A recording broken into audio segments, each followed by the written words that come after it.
Bienvenidos a Cruce de Palabras por Telesur.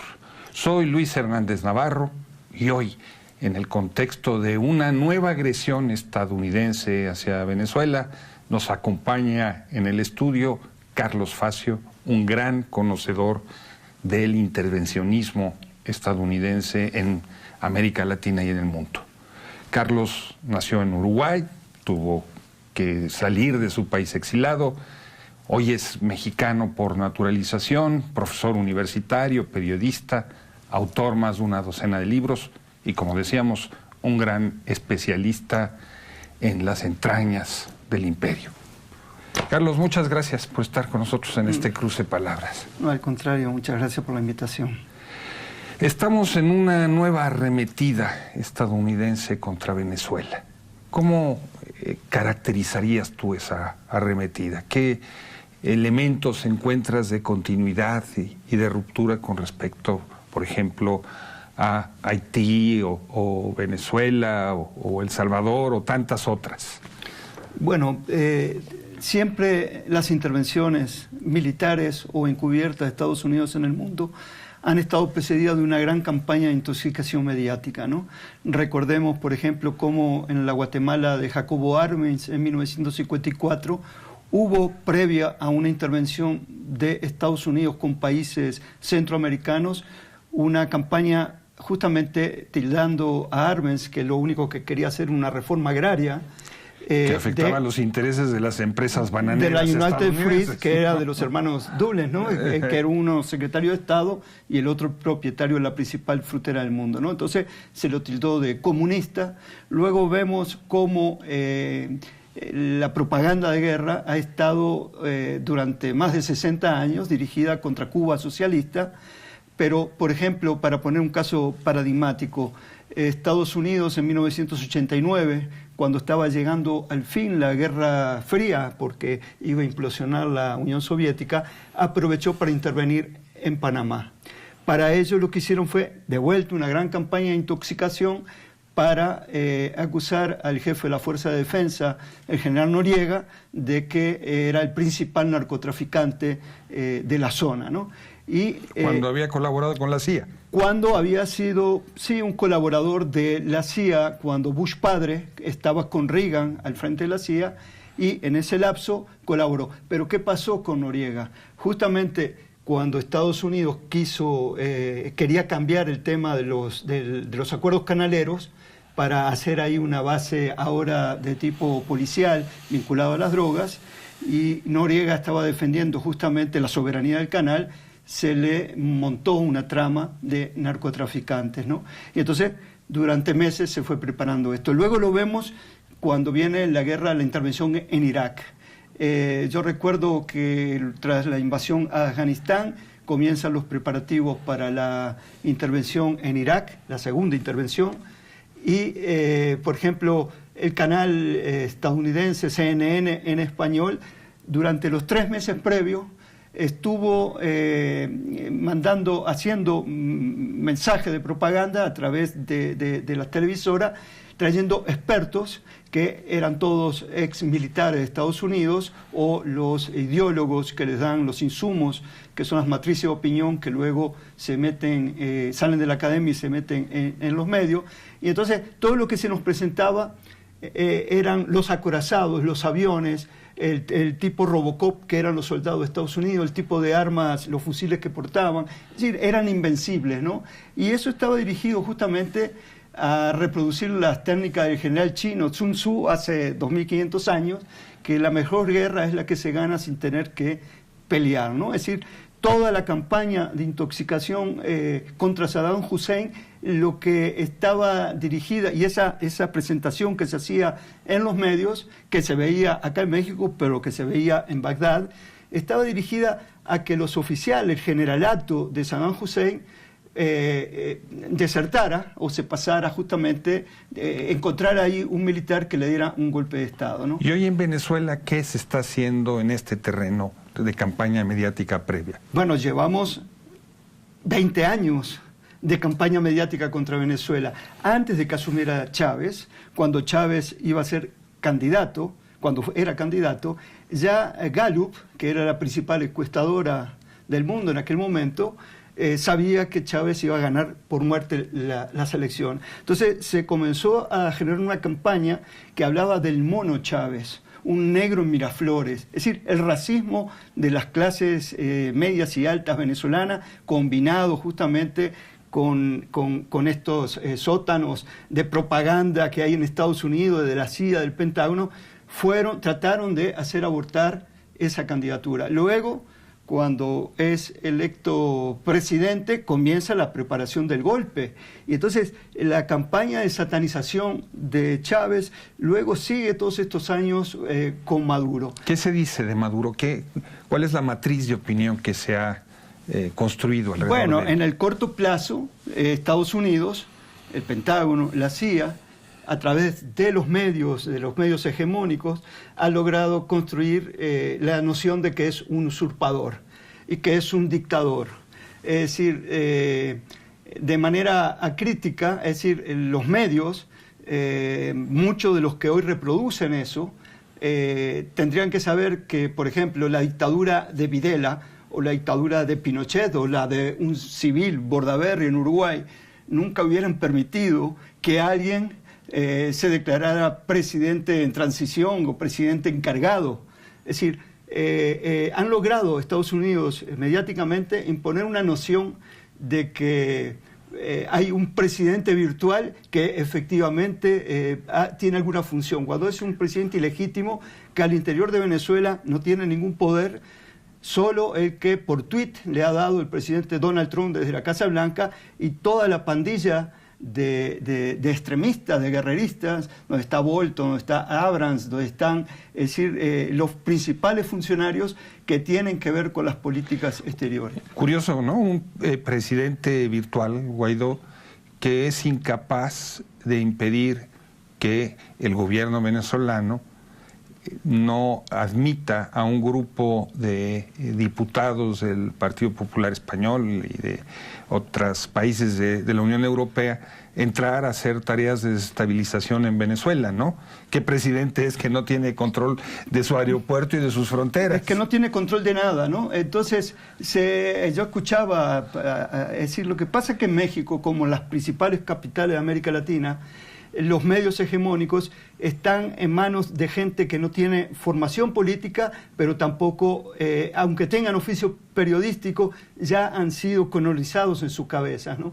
Entonces, yo ahora escuchaba hablar de que el ejército bolivariano va a defender a Maduro, al dictador Maduro. Es decir, cualquier ejército, según la Constitución, debe defender la soberanía nacional. La matriz que ha conseguido también meter a Estados Unidos en la coyuntura es la necesidad de una ayuda humanitaria. Pero esa ayuda humanitaria tiene determinada normatividad. Primero la tiene que hacer la Cruz Roja y a través de la Organización de las Naciones Unidas. Y tanto la ONU como la Cruz Roja, el representante internacional de la Cruz Roja, han sido que esto que está haciendo Estados Unidos no es ayuda humanitaria, que esta ayuda tiene un fin político, y el fin político es justamente, como se hizo en otras intervenciones, por ejemplo la de Yugoslavia, utilizar bajo la pantalla la ayuda humanitaria, la penetración, la infiltración de agentes mercenarios, de paramilitares. En el caso de Colombia, el papel que juega Colombia en esta coyuntura es clave. Es decir, en la zona de Cúcuta es donde el paramilitarismo colombiano se ha hecho en esa zona fronteriza con Venezuela, de todos los esquemas delincuenciales que tienen que ver con el contrabando, y han logrado hacer de esa frontera, justamente el robo de gasolina es fundamental, porque Ecopetrol, es decir, la petrolera colombiana, se surte de la gasolina venezolana a través de la frontera para distribuirla justamente a los poblados más pobres de esa zona de Colombia, ¿no? Entonces, una zona muy conflictiva, ¿no, Carlos? Porque del lado colombiano hay paramilitares, contrabandistas, como acabas de decir, actúa el Ejército de Liberación Nacional de Colombia, actúan los sectores de las FARC que no quisieron reincorporarse, actúan filiales del cártel de los Zetas mexicanos, una situación muy explosiva la que se puede crear si efectivamente se apuesta a la desestabilización en esa región. Es a donde aparte están llegando aviones de transportes de Estados Unidos que han sido desplazados desde Estados Unidos a aeropuertos en Puerto Rico y en República Dominicana, y posiblemente estén llegando también a Aruba y Curazao, y desde ahí se piensa hacer la ofensiva esta de la ayuda humanitaria, pero para justamente cuando se entrega ayuda humanitaria se supone que lo tienen que hacer respaldados por militares, pero a la vez la ayuda humanitaria la tiene que pedir el país sede. En este caso el presidente Maduro no ha pedido la ayuda humanitaria. Entonces lo que se está tratando en esa explosiva frontera entre Cúcuta y del lado colombiano y Táchira es un gran set conflictivo, cuando tal vez otra variable puede hacer que mientras tenemos todos los focos fijados ahí, el punto de arranque de la invasión sea Roraima, es decir, en la frontera de Venezuela con Brasil.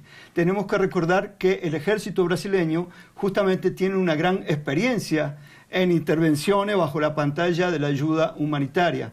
Los generales brasileños fueron los que se encargaron de la MINUSTAN, es decir, de cuando vino la crisis en Haití a partir de 2004 en adelante. Ahí mandaron fuerzas de ayuda humanitaria bajo el manto de la ONU, y los militares brasileños, con todos los otros militares de los países del área que habían salido desde las dictaduras, mandaban a sus torturadores, a sus asesinos, justamente a estas misiones de ayuda humanitaria. Haití fue el laboratorio para lo que se hizo en las favelas de Río, y a su vez luego lo que se hacía en Río se retroalimentaba en Haití. Un laboratorio con un Brasil gobernado por Lula, pero eso lo podemos hablar ahorita más adelante. Vamos a una pequeña pausa, no se vayan, volvemos a esta muy interesante conversación.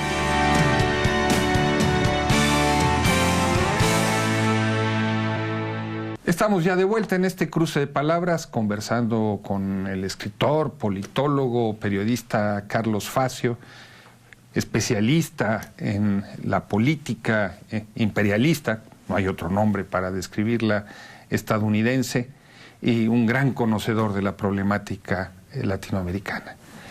Carlos, hace un momento nos describías la intervención militar estadounidense en Panamá, una intervención relámpago, digamos. ¿Tú ves un escenario parecido hacia Venezuela o este es un tipo de modelo de intervención descartado? No, bueno, en el caso panameño hay que destacar que ahí Estados Unidos tenía 7 bases, incluida una nuclear, es decir, Estados Unidos ya estaba dentro del territorio, y lo que fue hecho para que durara 4 días se demoró un mes, ¿no? Porque Noriega se metió en el donde está el nuncio apostólico, y ahí estuvo varios días y hubo una campaña justamente de propaganda con parlantes todos los días tratando de enloquecer a Noriega, etcétera, ¿no? Entonces ese fue un modelo, ¿no? No, creo que lo que hemos conocido estando en Venezuela es que hay un ejército bolivariano que es constitucionalista, es leal al presidente constitucional y legítimo de Venezuela, es un ejército que desde el golpe de Estado en 2002, a partir de 2004, tuvo en su doctrina militar como enemigo potencial al gobierno de Estados Unidos. O sea, es un gobierno que se ha venido preparando por una guerra de todo el pueblo desde hace más de 14 años y que cuenta a su vez con 1.600.000 milicianos armados. De vuelta a la pregunta, pensemos, un dictador como Pinochet o como Videla hubiera repartido armas al pueblo. Es lo mismo que se planteaba de Fidel Castro, es decir, donde ahí también hay una guerra de todo el pueblo, donde los civiles tienen una función en caso de una invasión extranjera, ¿no? Entonces, lo que podría ocurrir es que, como en otros pasajes históricos, Vietnam, por ejemplo, cuando Estados Unidos se mete, por más que tenga un gran poderío militar, es la principal potencia militar del mundo, cuando hay un pueblo decidido a defenderse, puede empantanarse. En el caso de Siria, Estados Unidos se metió y ahí se metió otro factor que fue Rusia, y Estados Unidos terminó empantanando. Es decir, lo que estamos viendo en el caso venezolano es que hay una dimensión geopolítica y ya 2 de las potencias de las 5 del Consejo de Seguridad, China y Rusia, han planteado a Estados Unidos de diferentes formas diplomáticas que no intervenga militarmente en Venezuela. No sabemos, ante un desenlace de corte militar, ya sea directo o encubierto, qué posiciones van a adoptar estas 2 potencias. Estamos hablando de potencias que están muy lejos de Venezuela geográficamente. Ni Rusia ni China tienen bases militares como las que tienen Estados Unidos. O sea, en caso de una agresión militar estadounidense, las posibilidades de una respuesta o de un apoyo militar de esos 2 países está lejos como el modelo que siguió Rusia hoy en Siria, finalmente. Claro, Siria, Rusia, o mejor dicho, Siria está a 1000 kilómetros de Rusia, y acá estamos hablando a una distancia 10 veces más.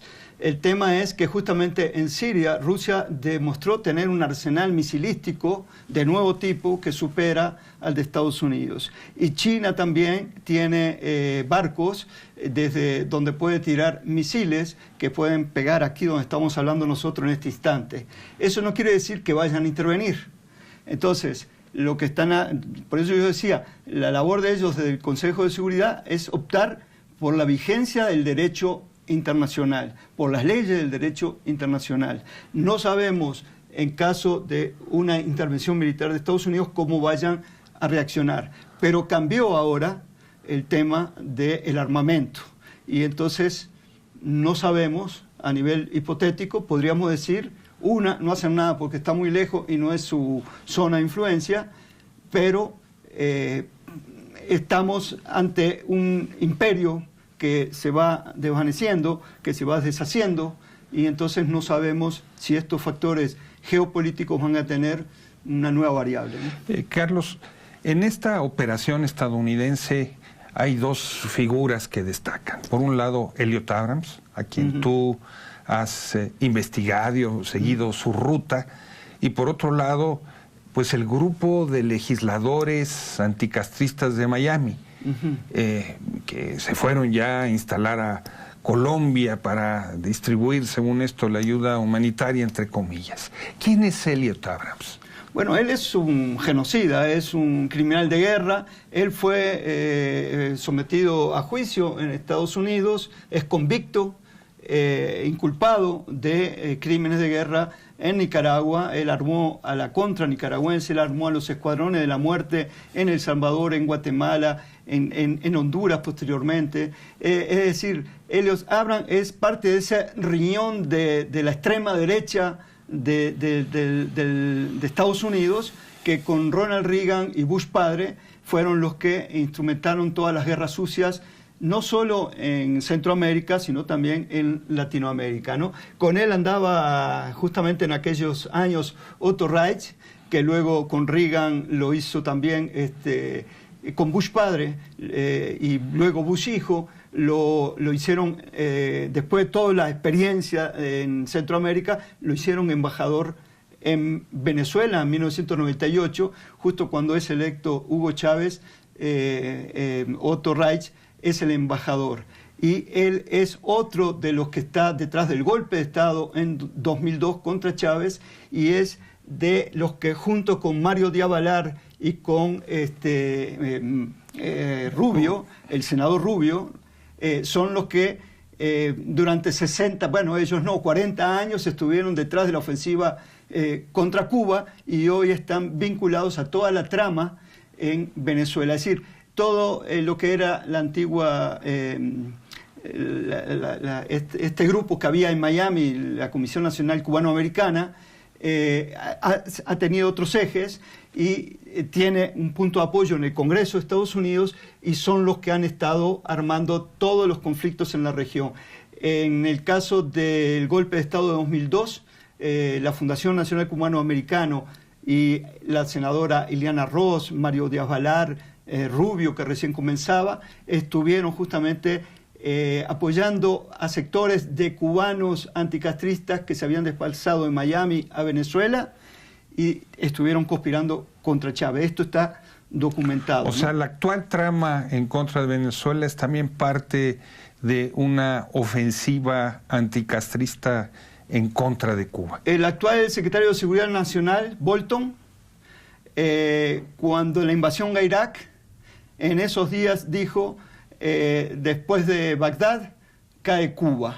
Otto Reich secundó, después de Bagdad, cae Cuba. Es decir, Cuba, según la noción de Estados Unidos, depende en la actualidad de Venezuela.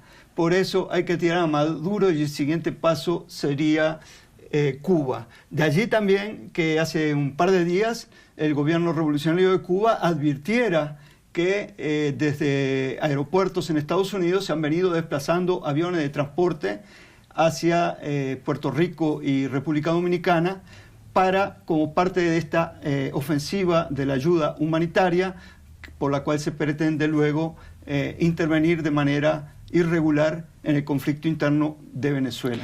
Carlos, tú hablaste al principio de esta charla, de este cruce de palabras, de Colombia y de Brasil, y de los ejércitos de Colombia y de Brasil. ¿Tú ves en ellos y en sus mandatarios, Duque y Bolsonaro, la disposición para integrarse a una intervención armada en contra de Venezuela? En el caso de Iván Duque, el presidente de Colombia, ha sido claro, es decir, no terminaba de tomar posesión cuando ya había ido a recibir instrucciones a la Casa Blanca con Donald Trump. Y desde entonces, hace más de un año, ha estado justamente, incluso los últimos días, ha estado verbalmente, ha estado planteando hacer de Colombia, a partir de Cúcuta, una plataforma para la intervención. El ejército colombiano es un ejército que tiene amplia experiencia de guerra contra las guerrillas en los últimos 30, 40 años en el marco de la contrainsurgencia. Pero justamente el tema de una intervención en Venezuela significa que se incendie también Colombia. Si se incendia Venezuela, esta frontera se va a convertir en un foco de gran agitación militar. Entonces, hay legisladores en Colombia que le están planteando a Duque que es un irresponsable por haber permitido que un ejército extranjero, el de Estados Unidos, se posicione en territorio colombiano. Por el lado de Bolsonaro, Bolsonaro sí también, que tiene todas las características de un supremacista anglosajón, es decir, repite los mismos parámetros que Donald Trump y lo suyo.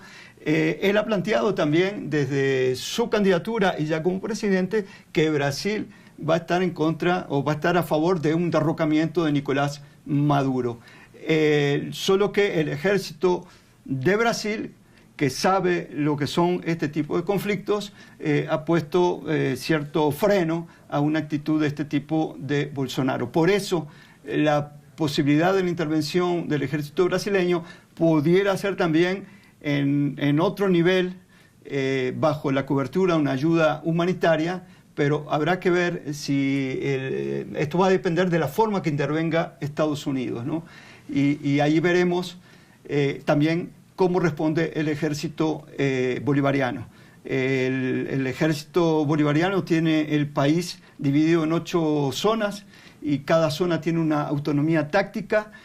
Cada comandancia que articula al ejército, a su vez la marina, a su vez la aviación y tanto también las tropas de los civiles, todos ellos tienen ya funciones determinadas y autonomía para responder en cada una de estas zonas de manera como crean conveniente los mandos, lo cual entraríamos en una guerra de nuevo tipo que en otras partes del mundo con otras variables ya se han realizado y Estados Unidos ahí se empantanó. Carlos, en ocasiones cuando se denuncia las intervenciones militares de Estados Unidos, se da por hecho de que son inevitables y de que son también triunfantes. ¿Tú ves esta situación en el caso de Venezuela? ¿Ves que esa intervención es inevitable y que la posibilidad del triunfo de la intervención es también un hecho?